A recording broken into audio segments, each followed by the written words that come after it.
ওই যে Kim Jong উনকে দেখেন, চিনেন? কিম জং উনকে চিনেন? কোথাকার প্রেসিডেন্ট? তার দেশের মানুষ খাবার খেতে পারে না, আর সে মিসাইল বানায় বসে বসে। আর আমেরিকা পশ্চিমা থেকে ভয় দেখায়, ভয় দেখায় না? দেখেছেন? ওর ওই উত্তর কোরিয়া হামলা চালাতে হলে 100 বার চিন্তা করতে হবে পশ্চিমাদেরকে। হ্যাঁ, কারণ সে 8-10টা মুসলিম কান্ট্রির মতো না যাদের কাছে এরকম কোনো অস্ত্র নাই। কথা বুঝতে পারছেন? ওকে অত সহজে কিন্তু কেউ আক্রমণ করবে না। তারপরেও আবার চায়নার সাথে ওর বন্ধুত্ব আছে, রাশিয়ার সাথে ওর বন্ধুত্ব আছে, ঠিক আছে? এর একটা অ্যালায়েন্স, এটাকে জিও পলিটিক্যাল ভাষায় ওদের অ্যালায়েন্স বলে। তো ওরা শক্তিশালী হলো কিভাবে? শুধুমাত্র ফাইন্যান্স দিয়ে না, এখানে পলিটিক্যাল ভিত্তি শক্ত, অস্ত্র শস্ত্র তাদের আছে। এখন বহির্বিশ্বের শত্রুরা ওদের দিকে চোখ তুলতে পারছে না, এত সহজ না। তো দেখেন আমাদের পিছিয়ে পড়ার এগুলো কারণ আছে। মুসলিম কান্ট্রিগুলোর দিকে তাকায় দেখেন, কয়টা মুসলিম কান্ট্রি এইসব ক্ষেত্রে স্বয়ংসম্পূর্ণ? কয়টা কান্ট্রি দেখবেন আপনি? হ্যাঁ, বিশ্বকাপ আয়োজন করে বেড়াচ্ছে, বিশ্বকাপ ফুটবল আয়োজন করে বেড়াচ্ছে, পাশে ইয়েমেন সিরিয়ার মানুষ খেয়ে না খেয়ে মরে যায়, দেখার সুযোগ নাই। কি করছে? ওইখানে বেস ক্যাম্প দিয়ে রেখেছে পশ্চিমাদের জন্য, ওখানে বেস ক্যাম্প ঘাঁটি দিয়ে রেখেছে পশ্চিমাদের জন্য। এবং বহু মুসলিম কান্ট্রি যারা মানে আমাদের কাছে এখন আইডল হয়ে বসে আছে, জিও পলিটিক্যাল ভিত্তি দুর্বল, ইকোনমিক ভিত্তি দুর্বল, ফাইন্যান্স দুর্বল, আর আমরা আধ্যাত্মিকত্ব তো দুর্বলই। তো সব মিলিয়ে এই যে 100 বছরে আমরা পিছিয়ে পড়লাম, এখানে 100টা কারণ খুঁজে বের করা যাবে, এত কারণ বলার সময় নেই। এখন প্রসঙ্গে আসেন, এভাবেই কি চলতে থাকবে না উত্তরণের কোনো পথ আছে? আমরা কি চাই যে আমরা সে আবার ওই ইসলামের সোনালী যুগে ফিরতে পারি? না, গলায় তো সাউন্ড নাই। আমরা তো মনে হয় চাই না যে আবার ইসলাম ফিরে আসুক পরিপূর্ণরূপে। আমরা চাই বা না চাই, আল্লাহ রাব্বুল আলামিন তার নবীর মাধ্যমে জানিয়ে দিয়েছেন সভ্যতা শেষ হবে একজন নবীর হাতে, তার নাম নবী ঈসা ইবনে মারিয়াম। তিনি 40 বছর এই বিশ্ব শাসন করবেন, তার আগে কিয়ামত হবে না। এই যে আলামাতুস সাআ নিয়ে অনেক কথা আমি বলেছি, এটাও শুনে রাখেন, কিয়ামত হবে না ইনশাআল্লাহ ততদিন পর্যন্ত যতদিন পর্যন্ত নবী ঈসা ইবনে মারিয়াম আবার না আসছেন এবং 40 বছর বিশ্ব শাসন না করছেন। তিনি কোনো দেশ শাসন করবেন না, পুরো বিশ্ব শাসন করছেন। চিন্তা করতে পারছেন? এখন কি মনে হয় যে মুসলিমরা এরকম জায়গায় যাবে আবারও? আসলে কিন্তু বাইরের চোখ দিয়ে মনে হয় না, কিন্তু সত্যি কথা কি, ইতিহাস এভাবেই টার্ন করবে। কিভাবে করবে, কার মাধ্যমে করবে, আল্লাহ পাক জানেন, আমরা জানি না। আমরা যদি না পারি, আল্লাহ আমাদেরকে সরিয়ে দিবেন, সরিয়ে দিয়ে নতুন প্রজন্ম নিয়ে আসবেন। ওরা যদি না পারে, আল্লাহ ওদেরকেও সরিয়ে দিবেন, নতুন জেনারেশন নিয়ে আসবেন। তারাও যদি না পারে, আল্লাহ পাক কি বলছেন শোনেন। আল্লাহ পাক বলছেন সূরা মুহাম্মাদের মধ্যে, ওয়া ইন তাতাওয়াল্লাউ ইয়াস্তাবদিল কওমান গায়রাকুম সুম্মা লা ইয়াকুনু আমসালাকুম। তোমরা মুসলমানরা যদি না পারো, আমি খ্রিস্টান, হিন্দু, বৌদ্ধ তাদেরকে, কুফফারদেরকে হেদায়েত দিয়ে ইসলামে নিয়ে আসবো, তারা আমার হয়ে লড়বে ইনশাআল্লাহ। এটা আল্লাহ পাকের হিকমা। দেখছেন না দিন দিন মানুষ মুসলিম হচ্ছে না? দিন দিন বহু মানুষ মুসলমান হচ্ছে, কিন্তু দেখছেন এটা কিন্তু রেভলিউশন হচ্ছে, ইসলামের দিকে মানুষ আসছে। যত আক্রমণ হচ্ছে ইসলামের দিকে, তত বেশি মানুষ ইসলাম কবুল করছে, আলহামদুলিল্লাহ। আর আমরা পিছিয়ে পড়ছি। এই যে আমরা যে গরু খাওয়া মুসলিম হয়েছি, আমরা যে জুমার দিন নামাজ পড়া মুসলিম হয়েছি, আমরা মুসলিম পরিবারে জন্মগ্রহণ করে আব্দুর রহমান, আব্দুর রহিম নাম নিয়ে বসে আছি, কিন্তু আসলে রহমানের বান্দার বৈশিষ্ট্য কি আমি জানি না। আল্লাহ পাক আমাদেরকে হেফাজত করুন, আমিন। প্রায় 1200 থেকে 1250 বছর পর্যন্ত এই পুরো বিশ্বটাকে আলোর পথ দেখিয়েছে মুসলিমরা। কত বছর? প্রায় 1200 বছর। এই তো সেদিন 1912 থেকে 1924-এর মধ্যে প্রথম বিশ্বযুদ্ধ হয়েছে। তখন উসমানীয় খেলাফতে যারা ছিল, এরা মূলত রাশিয়ার পক্ষ নিয়েছে, আর এগেইনস্টে ছিল ব্রিটেন এবং তার মিত্র বাহিনীরা। ফলশ্রুতিতে দেখা যায় যে উসমানীয় খেলাফতটা ধ্বংস হয়ে যায়, জেরুজালেম দখলে চলে যায়, এবং বিশ্বের মধ্যে একটা সেল যেটা বাকি ছিল ইসলামিক শাসনতন্ত্রের, সেটা নষ্ট হয়ে যায়। 1924 থেকে শুরু করে এখন এই যে 2000 কত চলছে, 100 বছর হতে চলছে। প্রায় 100 বছর পার হয়ে যাচ্ছে। এই বিশ্বের political section, economic section, finance, military section, আপনার মিডিয়া, প্রযুক্তি, অস্ত্রশস্ত্রের যে মজুদ, সব ক্ষেত্রেই মুসলমানরা বিগত 100 বছরে পিছিয়ে পড়েছে। এটাই সত্য কথা। বিগত 100 বছরে আমরা পিছিয়ে পড়েছি। 1200 বছরের হিস্ট্রি একটু পড়ে দেখবেন, নবী সাল্লাল্লাহু আলাইহি ওয়াসাল্লামের জীবনীটা একটু পড়ে দেখবেন, সাহাবীদের জীবনীগুলো পড়ে দেখবেন। তারপরে যে 1200 বছরের কথা আমি বলছি, ইতিহাসগুলো একটু পড়ে দেখবেন, দেখবেন আমরা কোন জাতি ছিলাম, বিগত 100 বছর আমরা কোন জাতি হয়েছি। এখনকার প্রজন্মকে আমাদের শেকড় চেনাতে হবে কি হবে না? এই যে আপনারা সিলেট অঞ্চলের মানুষ, কিভাবে ইসলাম এদিকে এসেছে কতজন জানে? আমরা যার কবরকে কেন্দ্র করে বিভিন্ন উৎসব করছি, তিনি এই জায়গায় এসেছিলেন 360 জন মানুষ নিয়ে, মাত্র 360 জন মানুষ নিয়ে। তৎকালীন সময় এখানে একজন জালেম শাসক ছিলেন, তার নাম হচ্ছে গৌর গোবিন্দ, নাম শুনেছেন? তার সময় মুসলিমদের উপর প্রচন্ড নির্যাতন হতো।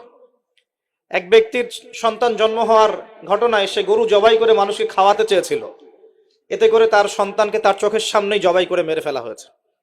এগুলো ইতিহাসে লেখা আছে, আমরা পড়েছি, আল্লাহ ভালো জানেন, আমরা এগুলো হিস্ট্রির মধ্যে পড়েছি। তো তিনি সোনারগাঁ চলে যান, সোনারগাঁ গিয়ে তৎকালীন বাংলার শাসককে তিনি বিচার দেন। তিনি কিছু ফোর্স পাঠান, সাথে পাঠিয়ে দেন এই ইয়েমেন থেকে আগত এই যে শাহজালাল রাহিমাহুল্লাহ এবং তার 360 জন, প্রথমে ছিল 210 জন। রাস্তায় আস্তে আস্তে আস্তে আস্তে দাওয়াতি কাজ করতে করতে করতে করতে আরো বেশ কিছু অনুসারী তার হন, তার হাতে বায়াত গ্রহণ করেন এবং 360 জনের একটা বাহিনী তিনি গঠন করেন। শুধু আধ্যাত্মিকত্বেই তিনি আল্লাহর মারিফতওয়ালা মানুষ ছিলেন এমন নয়, বরং চলতি পথে মানুষকে দাওয়াতও দিয়েছেন। এক পর্যায়ে রাজা গৌর গোবিন্দের বিরুদ্ধে সশস্ত্র যুদ্ধও করেছেন। আপনারা কি মনে করেন এই অঞ্চলে ইসলাম কিভাবে এসেছে? খালি দাওয়াতের মাধ্যমে? আমি এখন যা দিচ্ছি এটা দাওয়াত, আমি যা দিচ্ছি এটা দাওয়াত। আমি আপনাকে নামাজের দাওয়াত দিতে পারি, কিন্তু নামাজ আমি এখানে প্রতিষ্ঠা করতে পারবো না। আমার কথা কি বুঝতে পারছেন? কিন্তু উমর রাদিয়াল্লাহু আনহুর যুগে নামাজ প্রতিষ্ঠিত ছিল, কেউ নামাজ না পড়লে শাস্তি প্রদান করা হতো। যখন আপনি নামাজ না পড়লে মুসলিমদেরকে শাস্তি দিতে পারবেন, বালেগ বিনা ওজরে নামাজ পড়ছে না, নামাজের ওয়াক্ত হয়ে গেছে, হাইয়া আলাস সালাহ, আজান হচ্ছে, দোকান খুলে ব্যবসা করছে, যখন ওই দোকানে গিয়ে চার্জ করতে পারবেন তখন সালাত কায়েম হয়েছে। এখন আমরা সালাতে দাওয়াত দিচ্ছি, ভাই নামাজের দিকে আসেন। বিগত 100 বছরের অবস্থা আমি ব্যাখ্যা করবো ইনশাল্লাহ সামনে, এটা বলে শেষ করি। তিনি শুধু দাওয়াতই দেন নাই, মানুষের আধ্যাত্মিক বিষয়গুলো পরিবর্তন করেছেন। তার অনুসারীদেরকে নিয়ে সেখানে এসেছেন। ইতিহাসের বইগুলোতে লেখা আছে সেই রাজা জাদুবিদ্যায় পারদর্শী ছিল, জাদুবিদ্যায় পারদর্শী ছিল। ব্রহ্মপুত্র নদী থেকে শুরু করে সুরমা পর্যন্ত প্রত্যেক নদীর নৌযান তিনি বন্ধ করে দেন, যাতে শাহজালাল রাহিমাহুল্লাহ এখানে আসতে না পারে। যখন ইমানের সৈনিকরা মাঠে নামে তখন কুফররা ভয় পায় না? পায় কি পায় না? তো তারাও ভীত ছিল তখন, কারণ যখন আপনি জুলুম করবেন কারো উপরে না, তখন অটোমেটিকলি আপনার মনের মধ্যে একটা ভয় কাজ করবে। যখন আপনি কারো প্রতি জুলুম করবেন, অটোমেটিকলি মনের মধ্যে একটা ভয় কাজ করবে আপনার। যখন আপনি শিরক করবেন, মনের মধ্যে ভয় কাজ করবে। যখন আপনি নবীর সুন্নতের খেলাফ চলবেন, ইসলামের এগেইনস্টে শত্রুতা করবেন, মনের কোথায় জানি একটা অজান্তে একটা ভয় কাজ করবে, না জানি আল্লাহ কবে আমাকে ধরেন, হবে না? আর যখন আপনি ভিতর থেকে পবিত্র এবং ভিতর থেকে শক্ত, যে না আমি ইমানের উপর আছি, আল্লাহর হুকুম আহকাম পালন করছি, নবীর সুন্নত মেনে চলছি, ইসলামের দাওয়াত দিচ্ছি, আপনার ভিতরে কোথায় জানি একটা কনফিডেন্স থাকবে যে আল্লাহ আমার সাথে আছে। আর কেউ থাক না থাক, আল্লাহ আমার সাথে আছে। দুনিয়াতে না হোক, আল্লাহ পরকালে আমার সাথে আছে। দুনিয়া আখিরাত উভয় জাহানেই আল্লাহ পাক সাথে থাকবেন ইনশাআল্লাহ। তো জাদুবিদ্যা কাজ করলো না। বলা হয়, এটা সত্য মিথ্যা আমরা জানি না, বলা হয় যে নৌযান ছাড়াই আল্লাহ পাকের কুদরতে, আল্লাহ পাক তার কুদরত কিন্তু তার বান্দার মধ্যে প্রকাশ করতে পারেন যাকে ইচ্ছা। তিনি নদী পার হয়েছেন, তার সৈন্যদেরকে নিয়ে পার হয়েছেন, এটা বলা হয়ে থাকে। আল্লাহ ভালো জানেন, আমরা সত্য মিথ্যা বলতে পারবো না। এরপরে এখানে সর্বশেষ যেটা পদক্ষেপ নেওয়া হয়েছিল, লোহা দিয়ে জাদু করা হয়েছে, শিল দিয়ে জাদু করা হয়েছে। এই শিলের জাদু কে ভাঙতে পারবে, এই কথা শাহজালাল রাহিমাহুল্লাহ তার অনুসারীদেরকে বলছিলেন যে তোমাদের মধ্যে যে ব্যক্তি ফজরের নামাজ কোনোদিন কাজা করো নাই, সে উঠে আজান দিলে ইনশাআল্লাহ আল্লাহ পাক এই জাদু ভ্রষ্ট করবেন। সম্ভবত নাসির উদ্দিন নামক একজন ব্যক্তি, বুরহানুদ্দিন, শুকরিয়া স্যার, বুরহানুদ্দিন নামক একজন ব্যক্তি, তিনি দাঁড়িয়ে বলেন যে আমি কোনোদিন ফজরের নামাজ কাজা করি নাই। চিন্তা করতে পারেন, উম্মার বিজয় কাদের হাতে হয়েছে? বেনামাজিদের হাতে, আমাদের মতো বেনামাজিদের হাতে। আমরা যারা পর্দা করি না আমাদের হাতে, আমরা যারা সুদ খাই আমাদের হাতে, আমরা যারা ব্যভিচার করছি, পরকিয়া করছি, জেনা করছি, মাদক খাচ্ছি, এই তরুণ সমাজ, আমাদের হাতে কি উম্মার বিজয় হবে? কি মনে হয় আপনাদের? একদিনও ফজরের নামাজ কাজা হয়নি, সেই ব্যক্তি উঠে আজান দিয়েছেন, সুবহানাল্লাহ। আর শাহজালাল রাহিমাহুল্লাহ তখন বলেছিলেন যে শিল হট, মানে এটা ভেঙে যাওয়ার জন্য। এই শিল এবং হট একত্রিত হয়ে পরবর্তীতে আস্তে আস্তে সিলেট নামটা হয়েছে। তার আগের নাম ছিল জালালাবাদ। কি নাম ছিল? জালালাবাদ। এই যে ইতিহাসগুলো কতজন মানুষ জানে? তিনি একজন তাওহীদপন্থী মানুষ ছিলেন, আল্লাহর ওলি ছিলেন, আল্লাহর মারিফতওয়ালা মানুষ ছিলেন। অনুসারীদেরকে নিয়ে তিনি শুধু দাওয়াতই দেন নাই, জালেমের প্রাসাদ পর্যন্ত চলে গেছেন যুদ্ধ করতে করতে, করেন নাই? তো এই যে ইসলাম কিভাবে প্রতিষ্ঠা হলো দেখেন। আর শেষের 100 বছরে কি হলো? ওই 1200 বছরের ইতিহাস আমরা ভুলে গেলাম, কি হলো শেষের 100 বছরে? আমি আপনাদেরকে ফাইন্ড আউট করছি। দেখুন, লাস্ট 100 বছরে আমাদের মুসলিম উম্মার প্রথম যে সমস্যাটা হয়েছে এটা হলো আমরা কোরআন এবং সুন্নাহর যে পরিপূর্ণ জ্ঞান অর্জন, এই জ্ঞান অর্জনের পিছনে পর্যাপ্ত মেহনত করছি না। এটা 1 নম্বর পয়েন্ট। আমরা কি সবাই কোরআন পড়তে জানি?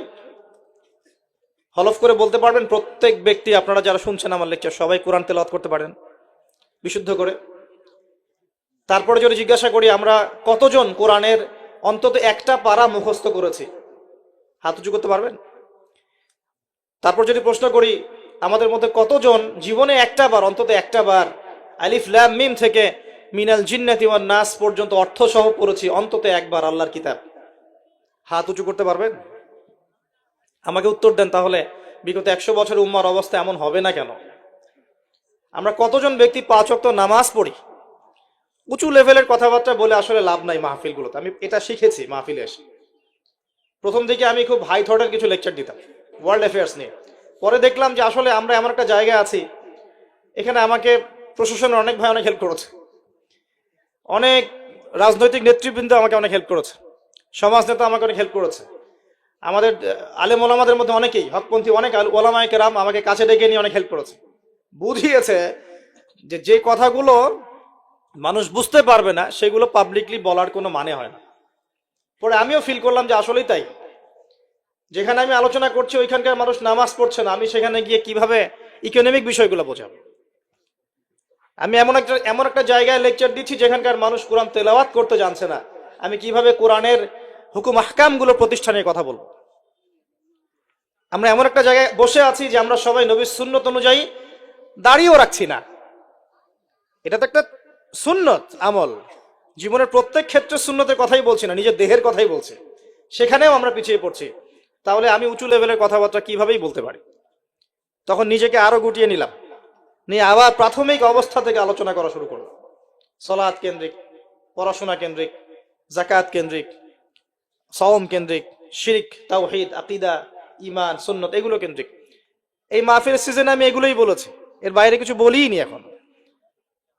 কারণ মনে করছি যে এগুলো বলার মতো পরিবেশ নাই। আমাদের সবার আগে দরকার জ্ঞানের বিপ্লব।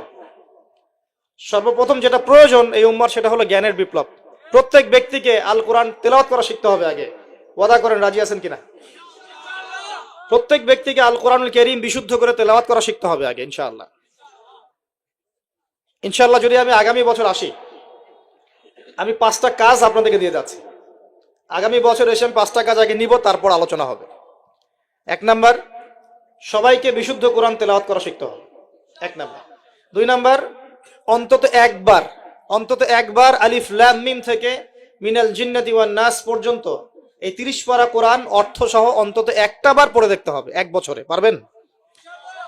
আমি হিসাব করে দেখেছি, যদি প্রত্যেক দিন আপনি 20টা করে আয়াত তেলাওয়াত করতে পারেন এবং 20টা আয়াতের অর্থ পড়তে পারেন, আপনি 1 বছরে আল কোরআন শুরু থেকে শেষ পর্যন্ত অর্থ সহ পড়তে পারবেন ইনশাআল্লাহ। দৈনিক 20টা আয়াত পড়া খুব কঠিন। প্রত্যেক ফরজ নামাজের পরে যদি 4টা করে আয়াত পড়েন তাও 16টা আয়াত হয়, 20টা আয়াত হয়, সরি। 5 ওয়াক্ত ফরজ সালাতের পরে যদি আমরা 4টা করে আয়াত তেলাওয়াত করি, যে কোনো 4টা আয়াত একদম শুরু থেকে নিয়ে 4টা করে আয়াত পড়ি এবং অর্থগুলো পড়ি, 5 ওয়াক্ত নামাজ শেষে আমরা 20টা আয়াত তেলাওয়াত করে ফেলবো। খুব কঠিন। 2 নাম্বার কাজ। 3 নাম্বার হচ্ছে আমাদের প্রিয় নবী মুহাম্মদুর রাসূলুল্লাহ সাল্লাল্লাহু আলাইহি ওয়াসাল্লামের জীবনী গ্রন্থ অন্তত একটা বার 1 বছরে পড়ে দেখতে হবে। পারা যাবে ইনশাআল্লাহ? একটা বইয়ের নাম বলে দেব, আর রাহিকুল মাখতুম। কি নাম? আর রাহিকুল মাখতুম। যদি বই কিনতে না পারেন, সামর্থ্য না থাকে, আমাকে বলেন, কিনে দেব ইনশাআল্লাহ। প্রয়োজনে আমরাই কিনে দিব, তাও পড়েন। আর রাহিকুল মাকতুম এই বইটা হচ্ছে 1182টা বইয়ের মধ্যে প্রথম পুরস্কার প্রাপ্ত বই। লেখক হচ্ছেন আল্লামা সফিউর রহমান মোবারকপুরি রাহিমাহুল্লাহ। অন্তত এই বইটা পড়তে পারবো না? নবীর জীবনী জানার কোনো প্রয়োজন নাই ভাই। শোনেন, আমি যদি এখনই জিজ্ঞাসা করি আপনাদেরকে, বাংলাদেশ ন্যাশনাল ক্রিকেট টিমের টেস্ট অধিনায়কের নাম কি বলেন? মাশাআল্লাহ। বলেন টি-20 ক্যাপ্টেনের নাম কি? তাই টি-20 ক্যাপ্টেন কে?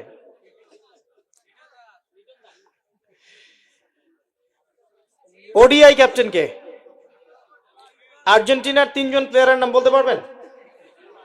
ব্রাজিলের 5 জন প্লেয়ারের নাম বলতে পারবেন? বাংলাদেশের ফিল্ম ইন্ডাস্ট্রির 10 জন নায়কের নাম বলতে পারবেন? বলিউডের 10 জন মহিলার নাম বলতে পারবেন? মহিলা বললাম কারণ বাইরে এদেরকে দেখলে মেয়ে মনে হয়, কিন্তু ভিতরে এটা মহিলা। আপনার কাছে মনে হয় যে মেয়ে, আসলে কিন্তু এটা মহিলা। উপরে যেটা আছে এটা মেকআপ, ঠিক আছে?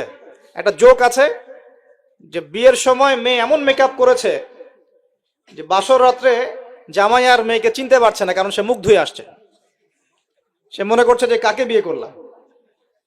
তো এখানে সব প্রসঙ্গ এসেই গেছে, একটা কথা বলেই দেই, যারা বিবাহ করেন নাই এখনো, দিনদার মেয়ে ছাড়া বিয়ে করতে যায় না। যে মেয়ের মধ্যে দিনদারিতা আছে, নামাজ কালাম ঠিক মতো পড়ে, পর্দা ঠিক মতো করে, ইসলামের প্রতি মহব্বত আছে, ঠিক আছে, এই ধরনের মেয়েকে বিয়ে করেন, ইনশাল্লাহ সুখী হবেন। যদি অন্য কিছু সার্চ করেন, হ্যাঁ দিনদারিতা থাকার পরে যদি আপনার মধ্যে সৌন্দর্য থাকে, বংশ ভালো হয়, অর্থ সম্পদ থাকে, আলহামদুলিল্লাহ, কোনো সমস্যা নেই, কিন্তু দিনদারিতা টপ প্রায়োরিটি পাবে। তো যে প্রসঙ্গে কথাটা বললাম, আমাদের তরুণ প্রজন্মকে যদি আপনি এই প্রশ্নগুলো করেন, তারা কিন্তু উত্তর দিতে পারে। কিন্তু এখন যদি আমি জিজ্ঞাসা করি যে জান্নাতের সুসংবাদ পেয়েছেন এই দুনিয়ার 10 জন সাহাবী, জীবদ্দশাতেই বেঁচে থাকতেই জান্নাতের সার্টিফিকেট পেয়ে গেছেন, এমন 10 জন সাহাবীর নাম বলুন। পারবেন কি কেউ? কজন পারবেন? আমি যদি বলি 4 খলিফার জন্ম মৃত্যু বলেন, পারবেন কি? আপনি হানাফি মাযহাব অনুসরণ করেন না? ইমাম আবু হানিফা রাহিমাহুল্লাহর আসল নাম কি বলেন দেখি? কতজন পারলেন? দেখলেন? তার জন্ম কত হিজরি, মৃত্যু কত হিজরি বলতে পারবেন? 80 হিজরি জন্ম, মৃত্যু 150, একজন বলতে পেরেছে। দেখেন, বেসিক ইমান ভঙ্গের কারণ কয়টা জানেন? ইমান ভঙ্গের 10টা কারণ আছে, কে বলতে পারবে? আচ্ছা, ইমান কঠিন হলো, অজু ভঙ্গের কারণ কয়টা, কে বলতে পারবে? ফরজ গোসলের নিয়ম কানুন। তো বেসিক কিছু প্রশ্নের উত্তর কিন্তু আমরা বলতে পারি না। আল কোরআনে আল্লাহ পাক কতজন নবী রাসূলের কথা বলেছেন? কতজন? 25 জন। কোরআনে কতগুলো সূরা আছে? আল কোরআনে আয়াত সংখ্যা কত? একদম ভুল, 6236। তো শুনুন, এই যে বেসিক প্রশ্ন, কমন জিনিসগুলো যারা আমরা জানি না, অথচ আমরা মাশাআল্লাহ বলিউড, হলিউড, খেলাধুলার জগৎ সব একাকার করে ফেলেছি। বলেন এই তরুণ প্রজন্মকে দিয়ে কি ইসলামের বিজয় হবে কিনা? কি মনে হয় আপনাদের? বিগত 100 বছরে আমরা কি করেছি এই জায়গাটা একটু দেখেন। প্রথমত, আমরা দিনের বেসিক যে পড়াশোনার জ্ঞান অর্জন, এই জ্ঞান অর্জন থেকে আমরা মোটামুটি পিছিয়ে যাচ্ছি। আমরা মনে করছি যে এগুলো আলেম ওলামাদেরই কাজ, দায়ীদের, বক্তাদের, তাদেরই কাজ দিনকে নিয়ে ফিকির করা, আমাদের কোনো দায়িত্ব নাই। এটা কি ঠিক হবে? এই দিন কি আমাদের সবার না? বাংলাদেশ একটা রাষ্ট্র, বাংলাদেশ রাষ্ট্রটা কি শুধু পলিটিশিয়ানদের দ্বারাই টিকে থাকে? এখানে সাধারণ জনগণ আছে, পুলিশ প্রশাসন আছে, যুবক যুবতী আছে, শিশুরা আছে, বিভিন্ন অর্থনৈতিক সেক্টরে মানুষ আছে, ফাইন্যান্সের ক্ষেত্রে মানুষ আছে, মিলস, ইন্ডাস্ট্রিজ, ফ্যাক্টরিজ আছে, অনেক কিছু আছে। সবকিছু মিলেই কি একটা জাতি না? এখন যদি মনে একটা অংশের মানুষ দায়িত্ব ছেড়ে দেয়, শুধু প্রশাসন বলে যে আমরা দায়িত্ব পালন করবো না, আপনারা বোঝেন, তাহলে এই পুরো দেশের সিস্টেমটা কলাপস করবে না? শুধু ব্যাংকিং সিস্টেমের মানুষরা যদি বলে আমরা আর ব্যাংক ট্যাঙ্ক চালাবো না, আপনারা চালান, যা করেন করেন, এই দেশের ইকোনমিক সেকশনটা কলাপস করবে না? যদি ব্যবসায়ীরা বলে আমরা কোনো ব্যবসা করবো না, শুধু এই যে এক্সপোর্ট ইম্পোর্ট অথবা এই যে ট্রানজাকশন, মানে বাস ট্রাক যেটা আমরা বলি, শ্রমিক, মোটর শ্রমিক, তারাই যদি বলে আমরা আর গাড়ি ঘোড়া চালাবো না, জনগণ ভোগান্তিতে পড়বে না? একটা রাষ্ট্র বলেন, সমাজ বলেন, উম্মাহ বলেন, টিকে থাকে সবার প্রচেষ্টার উপরে। সবাই যখন যার যার জায়গা থেকে তার দায়িত্ব পালন করে, তখন সে রাষ্ট্রের বিজয় কেউ ঠেকাতে পারে? কেউ পারবে না ইনশাআল্লাহ। একই জিনিস উম্মার ক্ষেত্রেও। আমরা যদি মনে করি যে আমরা এটা আলেম ওলামাদেরই কাজ, হ্যাঁ, হাফেজে কোরআন তারাই কোরআন চর্চা করবে, যিনি মুফতি মুহাদ্দিস তারাই ইসলাম নিয়ে পড়ে থাকবে, আমরা কিছু জানি না, তাহলে সমস্যা।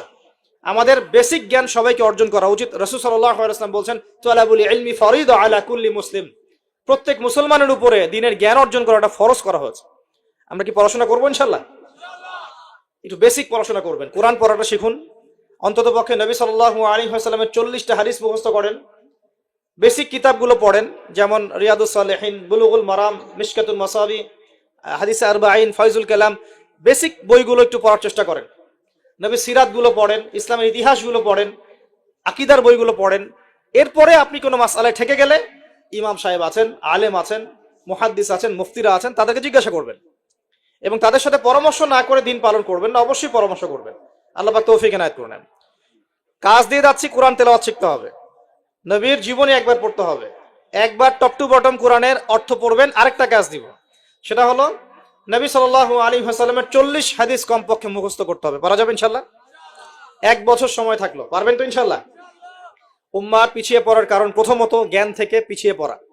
শুধু এই জ্ঞান নয়, আমরা কিন্তু অনেক ক্ষেত্রে বিশ্বে যে জ্ঞানগুলো মানে প্রয়োজন হচ্ছে, যেমন আইসিটি, আপনার medical science, engineering, philosophy, economics, geopolitics, যে বিশ্বকে ডিল করতে যে জ্ঞানগুলো দরকার, এই জ্ঞানগুলো অর্জনের ক্ষেত্রেও কিন্তু আমরা অনেকে পিছিয়ে পড়ছি না? পড়ছি কি না? একজন ইমাম সাহেব কেন জানবেন না যে ওয়ার্ল্ডে কি হচ্ছে? কেন জানবেন না? জানা উচিত কিনা? একজন মুফতি সাহেব কেন বুঝবেন না যে বিশ্বের অর্থনীতি কিভাবে চলছে? কেন বুঝবেন না? বুঝতে হবে কিনা? না হলে বিশ্বকে আমি ডিল করবো কিভাবে?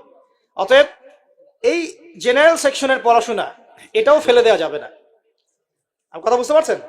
জেনারেল সেকশনের পড়াশোনাটাকেও ফেলে দেওয়া যাবে না, বরং এই পড়াশোনাটাকে ইসলামের সাথে কম্বাইন্ড করে আপনাকে আগামীতে চলতে হবে। পারা যাবে ইনশাআল্লাহ? আল্লাহ পাক তৌফিক দিক। অনেকে ভাই দেখি নামাজ শুরু করেছেন, এখন মাদ্রাসায় ভর্তি হতে যাচ্ছেন, এদিকে আপনি অনার্স পড়া শুরু করেছেন, হ্যাঁ, মাস্টার্স দিচ্ছেন, বলছেন এখন আর অনার্স মাস্টার্স ভালো লাগে না, আমি সব বাদ দিয়ে মাদ্রাসায় ভর্তি হব। সবাই কি মাদ্রাসায় পড়তে পারবে? সম্ভব? আপনি যে সাবজেক্টে পড়ছেন ওই সাবজেক্টে পড়াটা শেষ করেন, শেষ করে ওই জ্ঞানটাকে আপনি ইসলামের কল্যাণে কাজে লাগানোর চেষ্টা করেন। সবচেয়ে বেশি প্রয়োজন আমাদের জ্ঞানের বিপ্লব, এবং এই জ্ঞান চর্চার মধ্য দিয়ে ইনশাআল্লাহ আমরা সমাজ পরিবর্তন করবো ইনশাআল্লাহ তাআলা। দেখুন, আইয়ামে জাহিলিয়াতে সেই 23 বছর পরিবর্তন হয়েছে কোরআন এবং সুন্নাহর জ্ঞানের মাধ্যমে। কিন্তু নবী সাল্লাল্লাহু আলাইহি ওয়াসাল্লাম এই কোরআন সুন্নাহর জ্ঞানকে সাহাবীদের মধ্যে ছড়িয়ে দিয়েছেন এবং তারা সেই জ্ঞানের আলোকে তাদের ব্যক্তি জীবন পরিবর্তন করেছেন, তাদের পরিবার পরিবর্তন করেছেন, তাদের আকীদা বিশ্বাস পরিবর্তন করেছেন। দুনিয়ার যে বস্তুবাদিতা, এখান থেকে পরকালের চেতনা জাগ্রত হয়েছে।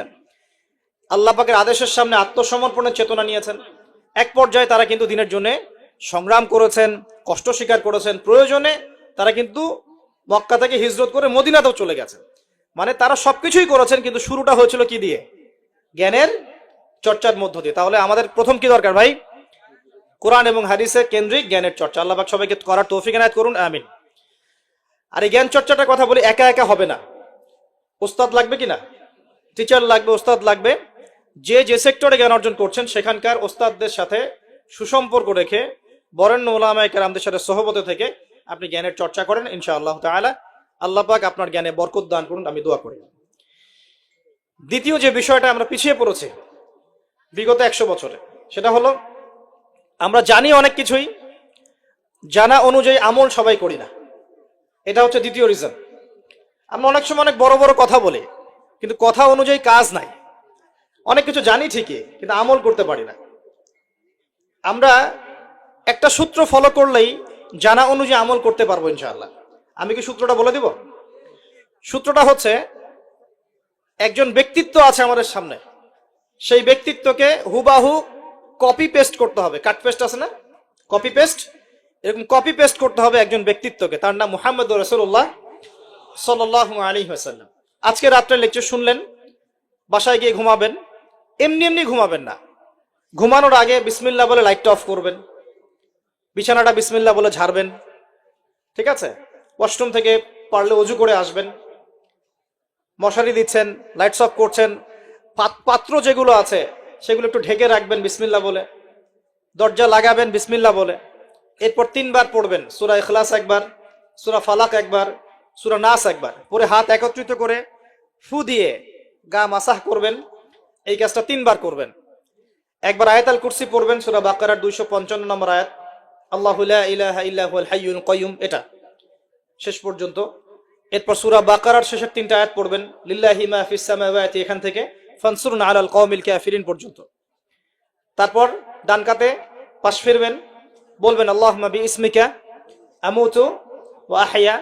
হাত নিবেন, হাতে গুনতে থাকবেন সুবহানাল্লাহ সুবহানাল্লাহ সুবহানাল্লাহ 33 বার, আলহামদুলিল্লাহ আলহামদুলিল্লাহ আলহামদুলিল্লাহ 33 বার, আল্লাহু আকবার আল্লাহু আকবার আল্লাহু আকবার 34 বার, ঘুমিয়ে যাবেন। এখন যদি আপনি 6 ঘন্টা ঘুমান, আপনি নবী সাল্লাল্লাহু আলাইহি ওয়াসাল্লামের সুন্নত অনুযায়ী ঘুমিয়েছেন, প্রত্যেক ঘন্টা ঘুমানোর জন্য আল্লাহ আপনাকে নেকি দিবে ইনশাআল্লাহ। এমনি ঘুমালে নেকি হতো না, রেস্ট নেওয়া হতো। আমি একজন ব্যক্তিত্বের কথা বলছি, যার প্রতিটা কাজ অনুসরণ করলে ইনশাআল্লাহ জানা অনুযায়ী আমলটা হয়ে যাবে, আল্লাহর কাছে আমরা মাকবুল হব ইনশাআল্লাহ, পারা যাবে ইনশাআল্লাহ। ঘুম থেকে উঠলেন, এমনি এমনি উঠে চলে যাবেন না, উঠেন, বসেন, বসে ঘুমের ভাব দূর করেন, দূর করে বলবেন আলহামদুলিল্লাহিল্লাযী আহইয়ানা বা'দা মা আমাতানা ওয়া ইলাইহিন নুশুর। এবার বাথরুমে যান, বাথরুমে গিয়েই বাথরুমে ঢুকে গান গাওয়া শুরু করবেন না। বাথরুমে ঢুকেই বাম পা দিয়ে ঢুকবেন, ঢোকার সময় বলবেন বিসমিল্লাহ আল্লাহুম্মা ইন্নী আউযু বিকা মিনাল খুবসি ওয়াল খাবাইস। বাথরুমে কিন্তু জিন শয়তান থাকে। বাথরুমে কি থাকে? বিজ্ঞান এটা প্রমাণ করতে পারে নাই, এগুলো নাসা বিশ্বাস করবে না, কিন্তু আল্লাহর রাসূল যেহেতু বলেছেন আমরা বিশ্বাস করব। বিজ্ঞান কি সব আবিষ্কার করতে পেরেছে? বিজ্ঞান কি সব আবিষ্কার করতে পেরেছে? বিজ্ঞানের আবিষ্কার কত পার্সেন্ট? এই মহাবিশ্বের 1%ও না, মহাবিশ্বের 1%ও না। আমাদের দেহের মধ্যেই যে রুহটা আছে, এই রুহটার কি কোনো ব্যাখ্যা করতে পারা গেছে? রুহটা কেমন, কঠিন না তরল না বায়বীয়, ব্যাখ্যা করা গেছে? ইয়াসআলুনাকা আনির রূহ কুলির রূহু মিন আমরি রাব্বি ওয়া মা উতীতুম মিনাল ইলমি ইল্লা কলিলা। আল্লাহ পাক বলছেন, হে নবী, তারা তোমাকে রূহ সম্পর্কে জিজ্ঞাসা করে, আত্মা সম্পর্কে জিজ্ঞাসা করে, তুমি বলে দাও এটা তোমার রবের আদেশ মাত্র, রবের আদেশে এসেছে, আদেশেই চলে যাবে, আর এ বিষয়ে তোমাদেরকে বেশি জ্ঞান দেয়া হয় নাই। তাহলে এই জ্ঞান কি দেয়া হয়েছে আমাদেরকে? জ্ঞান দেয়া হয় না। আর জ্ঞান কি আমরা নিজেরাই প্রডিউস করি না আল্লাহ পাক জ্ঞান দেন? কোনটা? আল্লাহ পাক কি বলছেন? আল্লামাল ইনসানা মা লাম ইয়ালাম। মানুষকে আল্লাহ পাক সেই জ্ঞান শিক্ষা দিয়েছেন যা মানুষ জানতো না। তার মানে সৃষ্টিগতভাবে আমরা জ্ঞানী ছিলাম না। আদম আলাইহিস সালামকে সৃষ্টি করে আল্লাহ পাক কি করছেন? ওয়া আল্লামা আদামাল আসমা কুল্লাহা। আমি আদমকে সৃষ্টি করে তাকে সমস্ত নাম শিক্ষা দিয়েছি, আল্লাহ পাক বলছেন। তা আদম আলাইহিস সালাম কি সৃষ্টিগতভাবে জ্ঞানী ছিলেন, নাকি আল্লাহ পাক তাকে জ্ঞানী করেছেন? কোনটা? আল্লাহ পাক জ্ঞানী করেছেন। সো জ্ঞান কার পক্ষ থেকে আসে? আল্লাহর পক্ষ থেকে। এটাই হচ্ছে ওয়াকুলিল হাক্কু মির রাব্বিকুম, হক বা সত্য জ্ঞান তোমার রবের পক্ষ থেকে আসে। ফালা তাকুনান্না মিনাল মুমতারিন, তুমি সন্দেহবাদীদের অন্তর্ভুক্ত হয়ো না, আল্লাহ পাক বলছেন। তো বাথরুমে জিন থাকে এটা বিশ্বাস করলাম তো। এবার দোয়াটা পড়লেন, এবার আপনি ইস্তেনজা সারলেন, তারপরে বের হওয়ার সময় বলছেন গুফরানাকা। কি বলছেন? গুফরান। আরেকটা দোয়া আছে, আলহামদুলিল্লাহিল্লাযী আযহাবা আনিল আযান ওয়া আফানি গুফরানাকা। ওযু করবেন, ওযুর আগে বলবেন বিসমিল্লাহ। ওযু করার সময় খুব বেশি পানি অপচয় করবেন না, কারণ অপচয়ে সবচেয়ে পটু জাতি এখন মুসলিমরা। অপচয়ে সবচেয়ে পটু জাতি মুসলিমরা। রাষ্ট্রীয় সম্পদ অপচয় করে, গ্যাস অপচয় করে, তেল অপচয় করে, পানি অপচয় করে, সময় অপচয় করে, সবই অপচয় করে। নিজের হায়াত অপচয় করে। এই তরুণ যুব সমাজ নিজের হায়াত অপচয় করে। অপচয় করে না? অনলাইন কত হায়াত খেয়ে ফেলছে আমাদের। আর ওখানে গেলে আপনি কতটুকু ভালো পাবেন? ভালো যতটুকু পাবেন তার চেয়ে বেশি খারাপ পাবেন। ভালো যতটুকু পাবেন তার চেয়ে বেশি খারাপ পাবেন। হয়তো বলতে পারেন, ভাই আপনাদের লেকচার শুনছি অনলাইনে। শুনছেন ঠিক আছে, কিন্তু লেকচার শোনার মাঝখানে অ্যাড চলে আসে না? লেকচার শুনলেন, ভালো কথা, আলহামদুলিল্লাহ। একটু পর দেখবেন একটা নগ্ন মেয়ের ভিডিও চলে আসতেছে, একটা গান চলে আসতেছে। আর এগুলো সব অ্যালগোরিদম। অ্যালগোরিদম কিন্তু মুসলিমরা আবিষ্কার করেছিল। এখন সেই অ্যালগোরিদম নিয়ে পশ্চিমারা কি করেছে? অ্যালগোরিদম দিয়ে আপনার ব্রেনটাকে সেট করা হয়েছে। মানে আপনি যেই ভিডিওটা একটু বেশি সময় দেখবেন, ঠিক আছে, বা যে বিষয়ে একটু কথাবার্তা বলবেন, দেখবেন সেটা ওরা ক্যাচ করবে। ক্যাচ করে আপনি যখন পরে এই ফেসবুকে ঢুকবেন, দেখবেন সেই ভিডিও আপনার সামনে, ওই সিমিলার ভিডিওস আপনার সামনে আসতেই আছে, আসতেই আছে, আসতেই আছে। ওরা কিন্তু অ্যালগোরিদম দিয়ে আপনাকে ট্রেস করেছে। মানে আপনি ফেসবুক চালাচ্ছেন না, ফেসবুক আপনাকে চালাচ্ছে এখন। কথা বুঝতে পারছেন? আচ্ছা, আসুন সামনে যাই। এবার ওযু করলেন, প্রথমে বিসমিল্লাহ বললেন, শেষে বলবেন কি আশহাদু আল্লা ইলাহা ইল্লাল্লাহ ওয়াহদাহু লা শারীকা লাহু ওয়া আশহাদু আন্না মুহাম্মাদান আবদুহু ওয়া রাসূলুহু। তার আগে মেসওয়াক করে নেবেন। কি করবেন? মেসওয়াক মানে ব্রাশ, ঠিক আছে, কোনো সমস্যা নেই, ব্রাশ করছেন, ওকে, আদায় হয়ে গেছে ইনশাআল্লাহ। মুখ পরিষ্কার করা, দুর্গন্ধ দূর করা। এই যে ওযু করলেন সুন্দর করে নবী সাল্লাল্লাহু আলাইহি ওয়াসাল্লামের মতো, আল্লাহর নবী বলছেন যে ওই ব্যক্তির জন্য জান্নাতের 8টা দরজা খুলে যাবে ইনশাআল্লাহ। জান্নাতের 8টা দরজা ওই ব্যক্তির জন্য খুলে যাবে ইনশাআল্লাহ তাআলা। এবার আপনি কাপড় পরছেন, এমনি এমনি পড়লে নাকি নাই, পড়ার সময় ডান দিক থেকে পড়ছেন এবং বলছেন আলহামদুলিল্লাহিল্লাযী কাসানি হাযা ওয়া রাযাকানিহি মিন গায়রি হাওলিন মিন্নি ওয়ালা কুওয়া। আপনি কাপড় পরলেও নাকি পাচ্ছেন আলহামদুলিল্লাহ। আয়না দেখছেন, ফ্রেশ হচ্ছেন, চুল আঁচড়াচ্ছেন, আপনি ডান দিক থেকে স্টার্ট করেন। এবং এখানে বলে রাখি যে বর্তমান যে চুলের কাটিং গুলো চলছে, এইসব কাটিং চলবে না। এই ডানে বামে কোনো চুল নাই আর মাঝখানে চুল দিয়ে কি বলবো এটা, হ্যাঁ কুজা বলে আরবি দিয়ে মনে হয় সম্ভবত, এইসব কাট চলবে না। যদি একদম ছোট করতে চান তাহলে সামন পিছন সমান হবে, আর্মি ছাট, একদম একদম সামন পিছন সমান।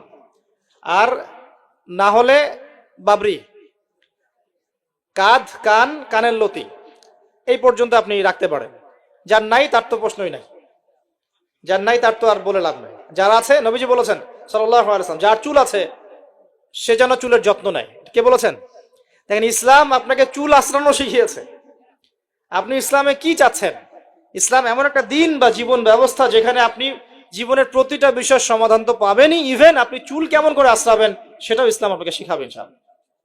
হায়েজ হয়েছে, নেফাস হয়েছে, হ্যাঁ, ওযু ইস্তেঞ্জা করেছেন, টয়লেট করেছেন, কিভাবে পবিত্রতা অর্জন করবেন, গোসল ফরজ হয়ে গেছে, কিভাবে গোসল করবেন, কিভাবে নামাজ পড়বেন, কিভাবে পরিবার চালাবেন, কেমন করে ব্যবসা করবেন, কেমন করে সমাজ চালাবেন, কোন বিষয়টা বলা বাকি আছে কোরআন এবং হাদিসে বলেন তো? একটা বিষয় দেখাতে পারবেন যেটা কোরআন এবং সুন্নায় নাই? এটাই তো প্রমাণ করে যে ইসলাম আল্লাহ রাব্বুল আলামিনের পক্ষ থেকে নাজিলকৃত সর্বশ্রেষ্ঠ এবং আসমানি গ্রন্থ, আসমানি দিন, যেটা আল্লাহ পাক জমিনবাসীর জন্য নাজিল করেছেন। কিভাবে আপনি কম্পেয়ার করবেন কোনটা সত্য কোনটা মিথ্যা? আপনি সবগুলো ধর্মগ্রন্থ নিয়ে বসে দেখেন যে প্রত্যেকটা ধর্মগ্রন্থের মধ্যে কি জীবনের প্রতিটা বিষয়ের সমাধান আছে কি নাই, ঘেটে দেখেন। যদি দেখেন যে না, সবগুলো ধর্মগ্রন্থ ঘেটেছি, শুধু কোরআন এবং হাদিসে পেয়েছি যেখানে প্রতিটা বিষয়ের সমাধান আছে, তাহলে নিঃসন্দেহে এটা আল্লাহ পাকের পক্ষ থেকে এসেছে, সহজ। আর যখন জেনে যাবেন এটা আল্লাহর পক্ষ থেকে এসেছে, তখন আমাদের কর্তব্য তার সামনে আত্মসমর্পণ করা। আল্লাহ পাক আমাদের সবাইকে পরিপূর্ণ মুসলমান হওয়ার তৌফিক দান করুন। ওযু শেষ, এবার যাবেন নামাজে। নামাজে যাওয়ার সময় বাসা থেকে বের হচ্ছেন, আল্লাহর রাসূল শিখিয়েছেন আপনাকে বলতে হবে বিসমিল্লাহ, বিসমিল্লাহি তাওয়াক্কালতু আলাল্লাহ ওয়ালা হাওলা ওয়ালা কুওয়াতা ইল্লা বিল্লাহ। বের হলেন, আপনার সাথে একজন ফেরেশতা থাকবেন ইনশাআল্লাহ, শয়তান দূরে চলে যাবে ইনশাআল্লাহ। মসজিদে যাচ্ছেন, যাওয়ার সময় চুপচাপ থাকবেন না, দোয়া পড়বেন, জিকির করবেন। একটা দোয়া আছে, এটাও পড়তে পারেন, আল্লাহ নবী পড়তেন। তিনি বলতেন আল্লাহুম্মা ইজআল ফি কলবি নূরা, হে আল্লাহ আমার কলবে নূর দাও, ওয়া ফি লিসানি নূরা, আমার লিসান বা জিহবায় জবানে তুমি নূর দাও, ওয়া ফি সামঈ নূরা, আমার শ্রবণ ইন্দ্রিয়তে নূর দাও, আলো দাও, ঠিক আছে, ওয়া ফি বাসরি নূরা, আমার দৃষ্টি শক্তির মধ্যে নূর বা আলো দাও, ওয়া আন ইয়ামিনি নূরান, আমার ডান দিকে আলো দাও, ওয়া আন শিমালি নূরান, আমার বাম দিকে আলো দাও, হ্যাঁ, ওয়া মিন খালফি নূরান ওয়া মিন তাহতি নূরা, আমার উপরে নিচে তুমি নূর দাও। আল্লাহুম্মা ইজআল ফি নাফসি নূরা, আল্লাহ আমার নফসের মধ্যেই তুমি নূর বা আলো দাও। এরকম দোয়া আছে, আরো অনেক শব্দে আসছে, এটা ছোটটা বললাম, এটা বড় ভার্সনও আছে, এই দোয়াটা অনেক বড়, তো এই দোয়াটাও পড়তে পারেন। নূর বা আলো কার পক্ষ থেকে আসে? দুনিয়াতে যদি আমরা এই জাহেলি পরিবেশে, অন্ধকারাচ্ছন্ন সমাজে আমরা যদি আলো চাই, আল্লাহর নূর ছাড়া কোনো গতি নাই। আল্লাহ পাক নূর দিলে আপনি আলো পাবেন। আল্লাহ পাক খিদর আলাইহিস সালামকে নূর দিয়েছিলেন না? নৌকা কেন ফুটা করছেন মানুষ বুঝতে পারছে না, খিদর আলাইহিস সালাম বুঝতে পারছেন ফুটা না করলে সমস্যা আছে, জলদস্যু নিয়ে যাবে। মনে আছে গল্পটা? কোন সূরায়? কোন সূরা? সূরা কাহফ। বাচ্চাকে কেন হত্যা করলেন মানুষ বুঝতে পারছে না, মুসা আলাইহিস সালামও বুঝতে পারছেন না। খিদর আলাইহিস সালাম বলছেন এই বাচ্চাকে হত্যা না করলে বড় হয়ে বড় কাফের হতো, আর পুরো মানে বাবা মাকেও পর্যন্ত কাফের বানাতো। দেয়ালটা কেন নির্মাণ করলেন মুসা আলাইহিস সালাম বুঝতে পারছেন না। খিদর আলাইহিস সালাম বলছেন এই দেয়াল নির্মাণ না করলে এর নিচে এতিম 2 বাচ্চা রেখে যাওয়া বাবা মার সম্পত্তি ছিল, মানুষরা নিয়ে চলে যেত, এই কারণে করেছে। তো যা সবাই বুঝবে না, যা সবাই দেখবে না, যা সবাই উপলব্ধি করতে পারবে না, আপনি যদি সেটা দেখতে চান, শুনতে চান, উপলব্ধি করতে চান, তাহলে আল্লাহর নূর লাগবে। কি লাগবে? আর আল্লাহ পাকের নূর এমনি এমনি আসবে না। আগে ফরজিয়াতের উপর আমল করতে হবে, নফল আমল বাড়াতে হবে, সুন্নতের উপর পাবন থাকতে হবে, মনের মধ্যে রোগ দূর করতে হবে। মনে অহংকার রাখলে নূর আসবে না, মনে হিংসা বিদ্বেষ রাখলে নূর আসবে না, সারাদিন গীবত তহমত সমালোচনা গালিগালাজ করলে নূর আসবে না, হারাম খেলে নূর আসবে না। এক কথায় তাসকিয়া বা আত্মশুদ্ধি অর্জন না করতে পারলে নূর আসবে না। আর আল্লাহর নূরওয়ালা মানুষদের কাছে গেলে ইনশাআল্লাহ নূর আসবে। এরকম মানুষ তো খুঁজে পাওয়া এখন মুশকিল, মুশকিল না? আমরা মোটামুটি সবাই দিন দিন কেমন জানি বস্তুবাদী হয়ে যাচ্ছে। বস্তুবাদী মানে দুনিয়ার ফিকিরটা বেশি, দুনিয়া ঠিক রেখে তারপর পরকাল করতে চাই, তাই না ভাই? আল্লাহ পাক আমাদেরকে বোঝার তৌফিক দেখ যে এই দুনিয়ার জীবনটা সংক্ষিপ্ত এবং চিরস্থায়ী নয়। আমাদের প্রতিটা কাজ পরকালীন স্বার্থে করা উচিত। আল্লাহ পাক বোঝার তৌফিক দান করুন। নামাজ পড়তে যাবেন, এবার নামাজের মধ্যে চেষ্টা করবেন আজান এবং একামত এর মাঝখানে বেশি বেশি দোয়া করার জন্য। নবীজি বলেছেন আজান একামতের মাঝখানে দোয়াগুলো আল্লাহ পাক ফেরত দেন না। আজান একামতের মাঝখানে যে কোনো দোয়া করবেন ইনশাআল্লাহ আল্লাহ পাক কবুল করবেন, যদি আপনার রিজিকটা হালাল হয়। আল্লাহ পাক তৌফিক দান করুন, আমিন। তারপরে নামাজে দাঁড়ালেন, একামত হয়ে গেছে, এখন কি নামাজ কি আমরা 4 মিনিটে 4 রাকাত নামাজ শেষ করে দিব? আমরা কি 3G 4G 5G নামাজ পড়বো, নাকি নবী সাল্লাল্লাহু আলাইহি ওয়াসাল্লামের মতো ধীর স্থির ভাবে নামাজ পড়বো? কোনটা? আর নামাজের যে কিছু মাসআলা আছে, এই মাসআলা ইখতিলাফি মাসআলাগুলো কি নিয়ে কি আমরা পড়ে থাকবো, নাকি নামাজের ভিতরে যে প্রাণ, আধ্যাত্মিকত্ব, ইহসান, মারিফত এগুলোর ফিকির করবো? কোনটা বলেন? হাত কোথায় বাঁধবো, পায়ে পা লাগাবো কি লাগাবো না, আমিন জোরে বলবো না আস্তে বলবো, আর কি রফুল ইয়াদান করবো কিনা, ব্যাস এই তো আমাদের মাসআলা, নাকি? এইগুলো নিয়েই তো আমরা মোটামুটি মসজিদ তো ভাগ করেছি মাশাআল্লাহ অনেক, নাকি? এবং সেগুলোকে আমরা মনে করি যে আমরা জিহাদ করেছি সমাজের মধ্যে। হ্যাঁ, উম্মার ঐক্য নষ্ট হয়ে গেছে। উম্মার ঐক্য কি হয়েছে? নষ্ট হয়ে গেছে। এভাবে আস্তে আস্তে উম্মার ঐক্য নষ্ট করা হয়েছে। আর উম্মার ঐক্য যে নষ্ট হোক এটা কারা চাইবে? ইসলামের বন্ধুরা না শত্রুরা? আমরা সবাই মিলে যদি এই পুরো বাঙালি জাতি এবং আমরা উম্মা যারা আছি মুসলিম, আমরা সবাই ঐক্যবদ্ধ থাকি, আমাদেরকে কি হারানো খুব সহজ, নাকি বিভক্ত হয়ে গেলে সহজ? তো বিভক্ত হয়ে যায় এটা কারা চাইবে? নিঃসন্দেহে ইসলামের দুশ্মনরাই চাইবে। তো আমরা বিভক্ত হয়ে যাচ্ছি কারণে অকারণে। তো দেখুন নামাজের মূল জিনিসটা কি? আল্লাহকে পাওয়া। নামাজে দাঁড়িয়েছি, নামাজে কতটুকু মনোযোগ থাকে, কি পড়ি বুঝি কিনা, সূরা ফাতিহার অর্থ বুঝি কিনা, সেজদায় আল্লাহকে পাই কিনা, আমি দোয়া করলে আমার চোখ দিয়ে পানি ঝরে কিনা, তেলাওয়াত বুঝি কিনা, রুকু ধীরস্থির ভাবে করি কিনা, সেজদা ধীরস্থির ভাবে করি কিনা, নামাজে কি আমি চুরি করি, এগুলো খেয়াল রাখতে হবে। স্থিরতা থাকবে। অনেকে দেখি নামাজে রুকু করেন, রুকু থেকে মাথা না তুলেই তাবাস করে সেজদায় চলে যান, করেন কিনা? এটা নামাজ চুরি করা। এই নামাজ আল্লাহর কাছে কবুল হয় না। একটা হাদিসে আসছে বহু নামাজি আছে যাদের নামাজ শেষ হওয়ার পরে নামাজটাকে নিয়ে তাদের মুখের উপর নিক্ষেপ করে দেয়া হয়। বলেন নাউজুবিল্লাহ। আমরা কি এমন নামাজি হতে চাই? নবী সাল্লাল্লাহু আলাইহি ওয়াসাল্লাম নামাজে দাঁড়াতেন, দুনিয়া ভুলে যেতেন, দুনিয়ার ফিকির থাকতো না, কোনো পা ফুলে যেত, তিনি টেরি পাচ্ছেন না। একটা হাদিসে আসছে নবী সাল্লাল্লাহু আলাইহি ওয়াসাল্লাম এক রাকাতের মধ্যে প্রায় 4.5 পারা কোরআন তেলাওয়াত করেছেন। আমরা তো এতটুকু পারবো না, আমরা জানি, কিন্তু অন্তত পক্ষে 10টা আয়াত যদি পড়ি, একটা সূরাও যদি পড়ি, এটাকে ধীর স্থির ভাবে পড়া যাবে কিনা? যাবে না? একটু অর্থটা বুঝে পড়া যায় না? আমরা যখন সূরা ফাতিহা পড়ি, আল্লাহ পাকের সাথে আমরা কিন্তু কথোপকথন করি। আপনি কি জানেন? এই হাদিসে শোনেন, যখন আল্লাহু আকবার বলে দাঁড়াই এবং সূরা ফাতিহা সানার পরে সূরা ফাতিহা স্টার্ট করে আমরা বলি আলহামদুলিল্লাহি রাব্বিল আলামিন, আল্লাহ পাক উত্তর প্রদান করেন, বলেন হামিদানি আব্দি। আমরা বলি আর রহমানির রহিম, আল্লাহ পাক বলেন ইসনা আলাইয়া আব্দি। আমরা বলি মালিকি ইয়াউমিদ্দিন, আমরা বলি যখন আল্লাহ পাক তার উত্তর দেন, বলেন মাজ্জাদানি আব্দি। আমরা বলি ইয়াকা না'বুদু ওয়া ইয়াকা নাস্তাঈন, আল্লাহ পাক বলেন হাযা বাইনি ওয়া বাইনা আব্দি। আমরা দোয়া করি, বলি ইহদিনাস সিরাতাল মুস্তাকিম সিরাতাল লাযীনা আন'আমতা আলাইহিম গায়রিল মাগদুবি আলাইহিম ওয়ালাদ-দাল্লিন। এরপর আল্লাহ পাক বলেন ওয়ালি আবদি মা সাআলা, আমার বান্দা যে পথ চেয়েছে আমি তাকে তা দিলাম আলহামদুলিল্লাহ। এই যে নামাজে আল্লাহর সাথে আমরা মোনাজাত করি, মোনাজাত মানে আল্লাহর সাথে চুপে চুপে কথা বলা। মোনাজাত মানে কি? শুধু এটাকেই মোনাজাত বলে না, মোনাজাত মানে আল্লাহর সাথে চুপে চুপে কথা বলা। আমরা আল্লাহর সাথে ফিস ফিস করে ভাবে নামাজে কথা বলি, কতজন ফিল করি? প্রিয় ভাইরা, নামাজ পড়বো ধীর স্থির ভাবে। ওয়ামা খালাকতুল জিন্না ওয়াল ইনসা ইল্লা লিয়াবুদুন, আল্লাহ পাক বলছেন আমি মানুষ আর জিন জাতিকে শুধুমাত্র আমার ইবাদত করার জন্যই সৃষ্টি করেছি। সো এত তাড়াহুড়ার কিছু নাই, নামাজ পড়তেই দুনিয়া আসছি, আল্লাহর হুকুম আহকাম পালন করতেই দুনিয়া আসছি।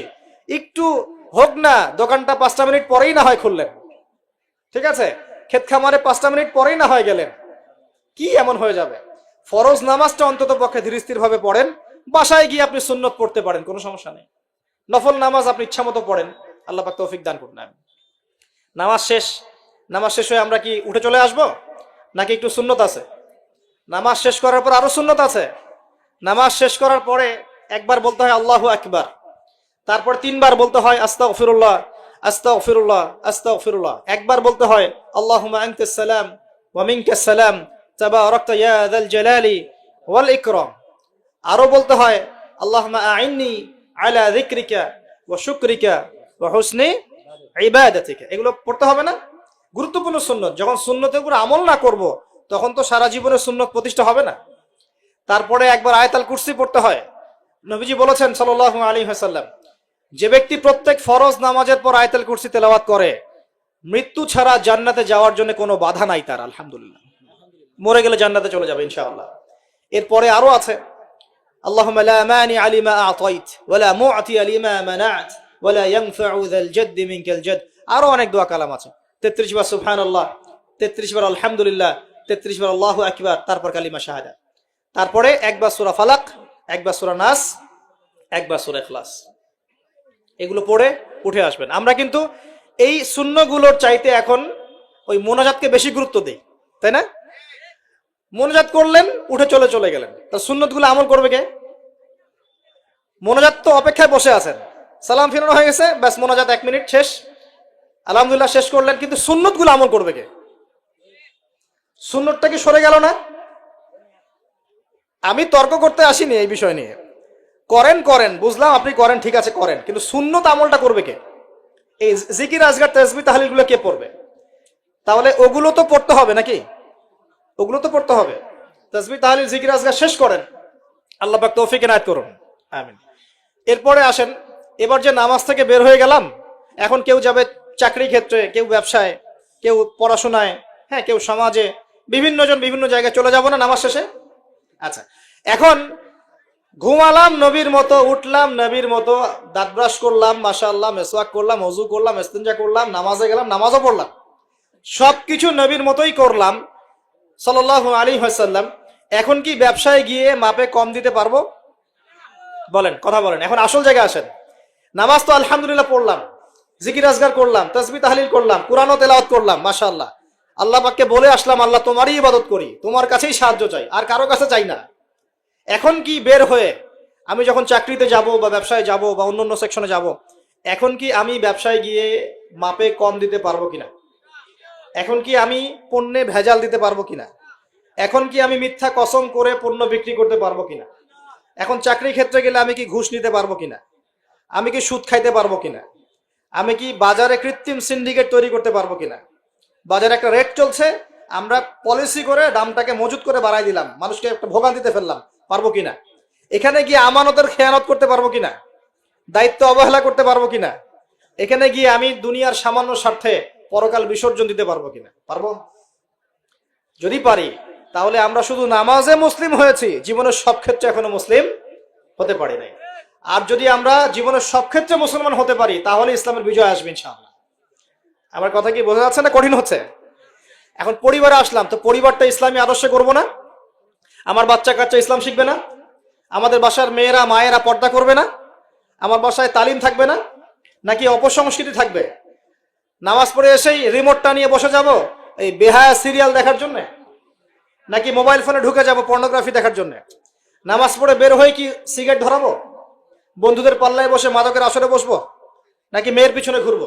নামাজ তো পড়লাম, এখন কি হবে? প্রিয় ভাইয়েরা, যদি আমরা প্রকৃত অর্থেই মন থেকে নামাজ আদায় করতে পারি, নামাজ যদি কবুল হয়, আল্লাহ রসুল বলছেন নামাজ মানুষকে পাপাচার থেকে দূরে রাখে।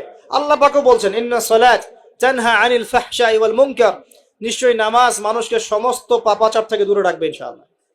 তার মানে যদি বিশুদ্ধ করে নামাজ পড়তে পারি, আমার পক্ষে সহজ হবে পরিবারটা ইসলামিক ভাবে গড়া, আমার পক্ষে সহজ হবে ব্যবসা বাণিজ্য ইসলাম মেনে চলা, চাকরিতে ইসলাম মেনে চলা। সমাজের দায়িত্ব যদি পাই, এখানে কি আমি ন্যায় বিচার করব না অন্যায় করব, জুলুম করব না ইনসাফ প্রতিষ্ঠা করব, খেয়ানত করব না আমানতদারিতা বজায় রাখবো? আল্লাহ পাক তৌফিক এনায়েত করুন যেন জীবনের প্রতিটা ক্ষেত্রে আমরা ইসলাম ফলো করতে পারি। আমরা পিছিয়ে পড়েছি সুন্নতের অবহেলার কারণে, জ্ঞানের চর্চা ছেড়ে দেওয়ার কারণে, জানা অনুযায়ী আমল না করার কারণে, এবং ইসলাম জীবনের সমস্ত ক্ষেত্রে বাস্তবায়ন না করার কারণে। আমি কি বোঝাতে পারছি ভাই? আরো পিছিয়ে পড়েছি হারাম রিজিক খাওয়ার পিছনে। হারাম রিজিক খেয়েছি, দোয়া কবুল হচ্ছে না, পিছিয়ে পড়ছি আমরা। আমরা পিছিয়ে পড়েছি আমাদের মা বোনদের পর্দার গাফেলতির কারণে। আপনি যদি কোনো সমাজকে ধ্বংস করতে চান, তাহলে ওই সমাজের মধ্যে বেহায়া মেয়েদেরকে, নগ্ন মেয়েদেরকে ছড়িয়ে দেন। যদি আপনি কোনো সমাজকে ধ্বংস করতে চান, যুব সমাজের মধ্যে মাদক ছড়িয়ে দেন। আপনি যদি কোনো সমাজকে ধ্বংস করতে চান, তাহলে সমাজের নেতৃত্ব প্রদানকারী মানুষদেরকে করাপ্টেড বানিয়ে দেন, সমাজ ধ্বংস হয়ে যাবে। আমরা কিন্তু দিন দিন এই কাজগুলো করেছি। আমাদের যুব সমাজের মধ্যে মাদক ছড়িয়ে গেছে না, মেয়েদের মধ্যে বেপরদামি ছড়িয়ে গেছে না। এই তো কয়দিন আগে দেখলেন না, ফ্রি মিক্সিং নিয়ে যে এতদিন ধরে কথা বলে আসছি, দেখলেন না টিচার কি করলো মেয়েদের সাথে? আপনি মেয়েকে পড়াচ্ছেন একজন পুরুষ টিচারকে দিয়ে। 10টা মেয়ে পড়ছে একটা ব্যাচে প্রাইভেট করে, একটা পুরুষ টিচার পড়াচ্ছে। 2 দিন পর ঘটনা ঘটে যাচ্ছে, হচ্ছে না? আমরা এই ফ্রি মিক্সিং মানে নারী পুরুষের অবাধ মেলামেশার ফলে সমাজটা ধ্বংস করে ফেলছি। মেয়েদের একটা ফাংশন আছে, মেয়েদের ফাংশন মেয়েদের ক্ষেত্রে, ছেলেদের ফাংশন ছেলেদের ক্ষেত্রে। একে যখন আপনি মিশ্রিত করে দিবেন, এরকম দুর্ঘটনা ঘটবে, প্রতিনিয়তই ঘটবে, কেউ ঠেকাতে পারবে না। নসিহত করে কি হবে? কারণ নসিহত করে তো সব হচ্ছে না। যাদের হাতে এই ক্ষমতাগুলো আছে, তারা যদি সমাজের মধ্যে ফ্রি মিক্সিংটাকে রোধ করতে পারেন, সমাজের মধ্যে ইনশাল্লাহ দেখবেন একটা সাম্য আসবে, ব্যালেন্স আসবে, এবং ছেলে মেয়েদের মধ্যে এই অবাধ মেলামেশা কমে যাবে ইনশাল্লাহ। অবাধ মেলামেশার ফলে জেনা বেড়েছে, ধর্ষণ বেড়েছে, পরকিয়া বেড়েছে, আর অনেক কিছু হয়েছে। একটা বাচ্চা মেয়ে পর্যন্ত এখন সেফ হচ্ছে না, বাচ্চা মেয়েকে পর্যন্ত মানুষ ধর্ষণ করে দিচ্ছে না? আমরা আমাদের ছেলে মেয়েদের জন্য কোন পরিবেশ সমাজ রেখে যাচ্ছি ভাবতে হবে তো। আল্লাহ পাক আমাদেরকে বোঝার তৌফিক দান করুন। আমাদের মা বোনদেরকে পর্দায় রাখতে হবে। প্রিয় ভাইয়েরা, এটার থেকে গাফেলতির কারণে আমরা পিছিয়ে পড়েছি। আরো পড়েছি ওই যে বললাম দায়িত্বহীনতা, মানে আমরা মনে করি দিনের দায়িত্ব শুধু আলেম ওলামাদের। এই দায়িত্বহীনতার কারণে আমরা সবাই দিনের ক্ষেত্রে আস্তে আস্তে আস্তে অনেকটা পিছিয়ে আসছি। আরো আছে কারণ হচ্ছে ইসলামের ভিতরে, ইসলামের লেবাসে পোশাকে অনেক মুনাফিক ঘোরাফেরা করছে, এরাও ইসলামকে পিছিয়ে দিচ্ছে। আর ইসলামের প্রকাশ্য শত্রু যারা সারা বিশ্ব থেকে মুসলিমদের নাম নিশান মিটিয়ে ফেলতে চায়, এরা বিভিন্ন এজেন্ডা মুসলিম সমাজে বাস্তবায়ন করছে। এই সমাজের এই এজেন্ডাগুলোর কারণেও মুসলমানরা আজকে পিছিয়ে পড়ছে। আরো কারণ আছে, অর্থনৈতিকভাবে ইসলামিক ভিত্তি আমাদের স্ট্রং হচ্ছে না, আমাদের সুদের সাথে আপোষ করতে হচ্ছে, এই কারণে আমরা পিছিয়ে পড়ছি। আরো ব্যাপার আছে, একটা জাতি উন্নত হয় কিভাবে? ওই যে কিম জং উনকে দেখেন, চিনেন? কিম জং উনকে চিনেন? কোথাকার প্রেসিডেন্ট? তার দেশের মানুষ খাবার খেতে পারে না, আর সে মিসাইল বানায় বসে বসে। আর আমেরিকা পশ্চিমা থেকে ভয় দেখায় না? দেখেছেন? ওর ওই উত্তর কোরিয়া হামলা চালাতে হলে 100 বার চিন্তা করতে হবে পশ্চিমাদেরকে। হ্যাঁ, কারণ সে 8-10টা মুসলিম কান্ট্রির মতো না, যাদের কাছে এরকম কোনো অস্ত্র নাই। কথা বুঝতে পারছেন? ওকে অত সহজে কিন্তু কেউ আক্রমণ করবে না। তারপরেও আবার চায়নার সাথে ওর বন্ধুত্ব আছে, রাশিয়ার সাথে ওর বন্ধুত্ব আছে, ঠিক আছে? এর একটা অ্যালায়েন্স, এটাকে জিও পলিটিক্যাল ভাষায় ওদের অ্যালায়েন্স বলে। তো ওরা শক্তিশালী হলো কিভাবে? শুধুমাত্র ফাইন্যান্স দিয়ে না, এখানে পলিটিক্যাল ভিত্তি শক্ত, অস্ত্র শস্ত্র তাদের আছে। এখন বহির্বিশ্বের শত্রুরা ওদের দিকে চোখ তুলতে পারছে না, এত সহজ না। তো দেখেন আমাদের পিছিয়ে পড়ার এগুলোও কারণ আছে। মুসলিম কান্ট্রিগুলোর দিকে তাকায় দেখেন, কয়টা মুসলিম কান্ট্রি এইসব ক্ষেত্রে স্বয়ংসম্পূর্ণ? কয়টা কান্ট্রি দেখবেন আপনি? হ্যাঁ, বিশ্বকাপ আয়োজন করে বেড়াচ্ছে, বিশ্বকাপ ফুটবল আয়োজন করে বেড়াচ্ছে, পাশে ইয়েমেন সিরিয়ার মানুষ না খেয়ে মরে যায়, দেখার সুযোগ নাই।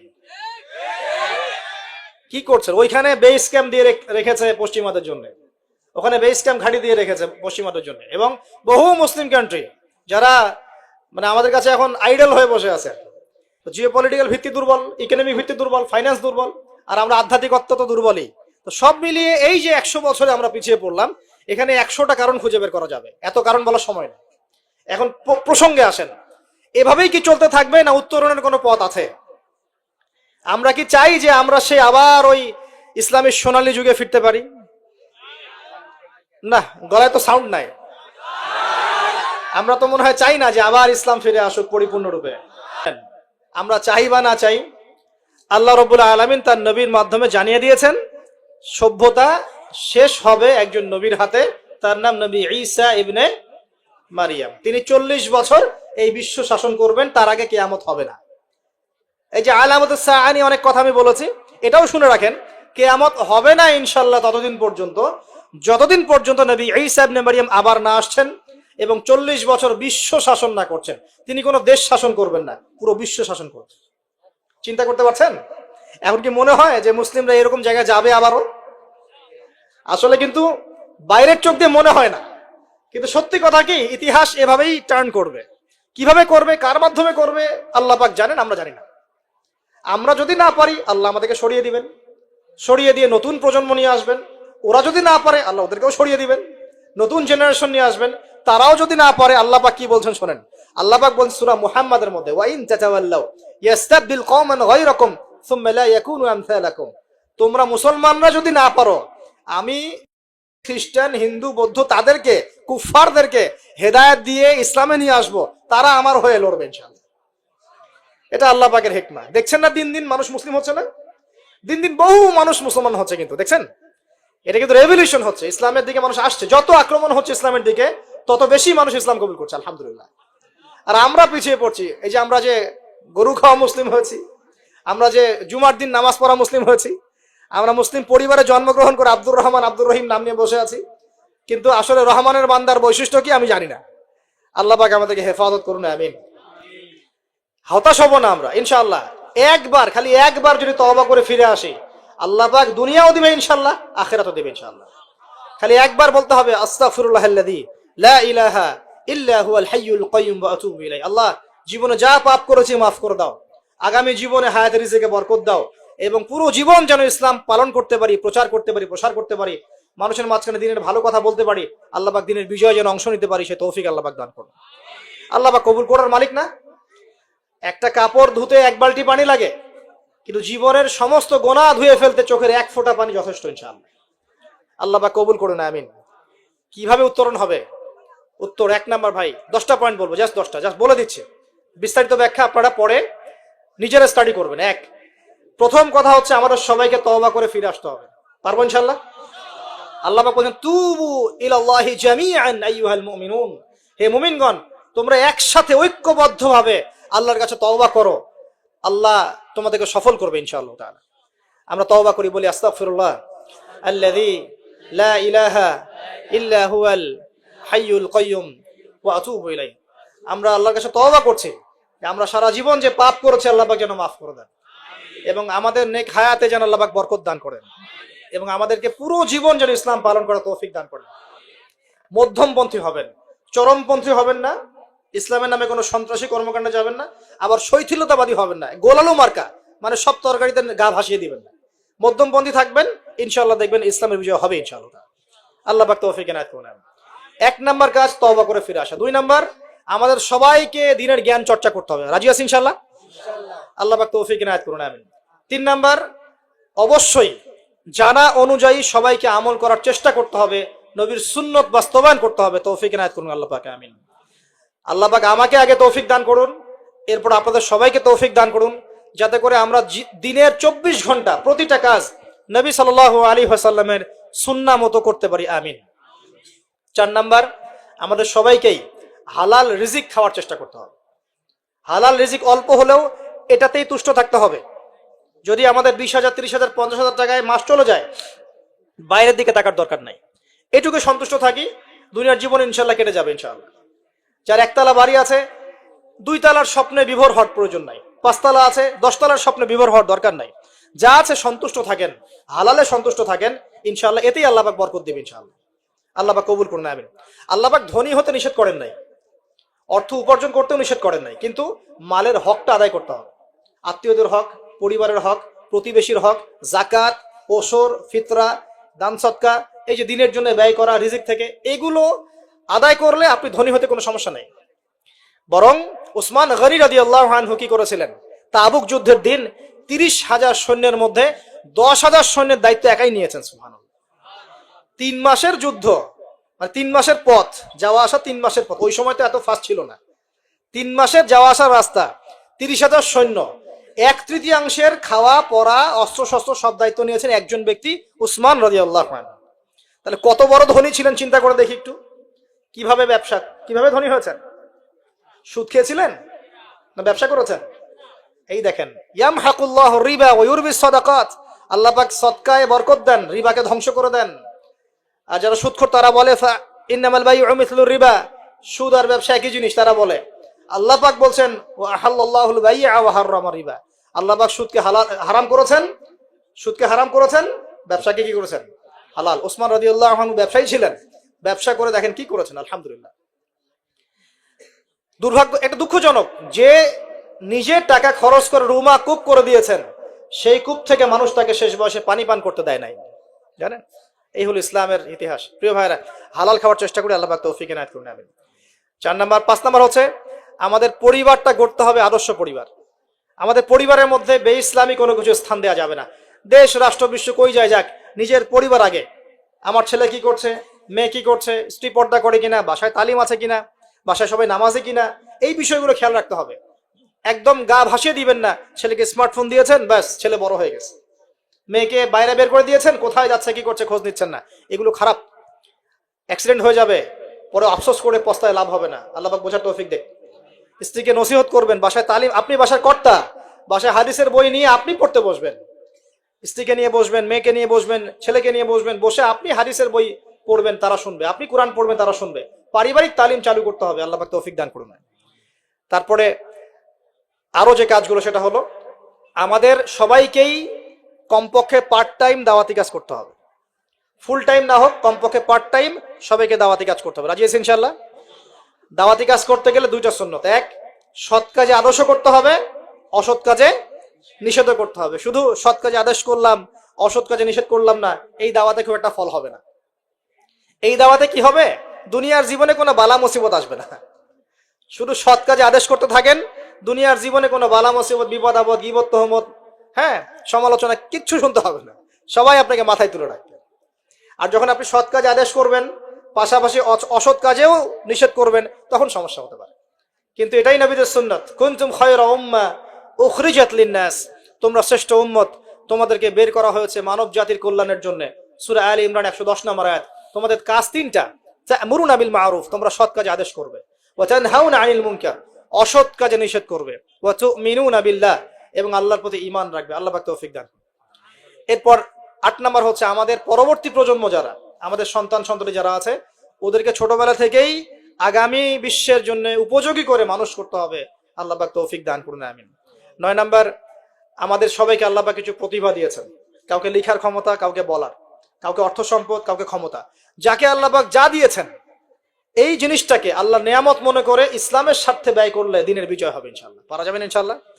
একজন ডক্টর তার জায়গা থেকে দিনের খেদমত করতে পারেন, একজন ইঞ্জিনিয়ার তার জায়গা থেকেই দিনের খেদমত করতে পারেন, একজন ব্যবসায়ী তার অর্থ সম্পদ কাজে লাগিয়ে আপনি দিনের উপকার করতে পারেন, একজন বক্তা তার বক্তব্যের স্কিলকে কাজে লাগিয়ে মানুষকে দিন বোঝাতে পারেন, একজন লেখক সুন্দর লেখনীর মধ্য দিয়ে দিন বোঝাতে পারেন, একজন পলিটিশিয়ান তার ক্ষমতাকে কাজে লাগিয়ে কিন্তু দিনের কল্যাণে কাজ করতে পারেন না? সবাই যদি সবার জায়গা থেকে ইসলামের কল্যাণে একটু কাজ করি, ইনশাল্লাহ দুনিয়ায় কি পাই না পাই, পরকালে জান্নাত পাবো ইনশাল্লাহ। রাজি আছেন ইনশাল্লাহ? সবশেষ কথা, আমাদের ঊর্ধ্বতন কর্তৃপক্ষ যারা থাকবে, কারোর সাথে কোনো রকম ক্রন্দলে যাওয়ার দরকার নেই। যখন আপনি উম্মতের মধ্যে ক্রন্দলে চলে যাবেন, একে অপর ভাইয়ে ভাইয়ে লড়াই করা শুরু করবেন, তখন উম্মার মধ্যে ফাটল সৃষ্টি হবে, বিভক্তি দেখা দিবে, ঐক্য নষ্ট হয়ে যাবে, শক্তি কমে যাবে, ইসলামের ভিতরের বাইরে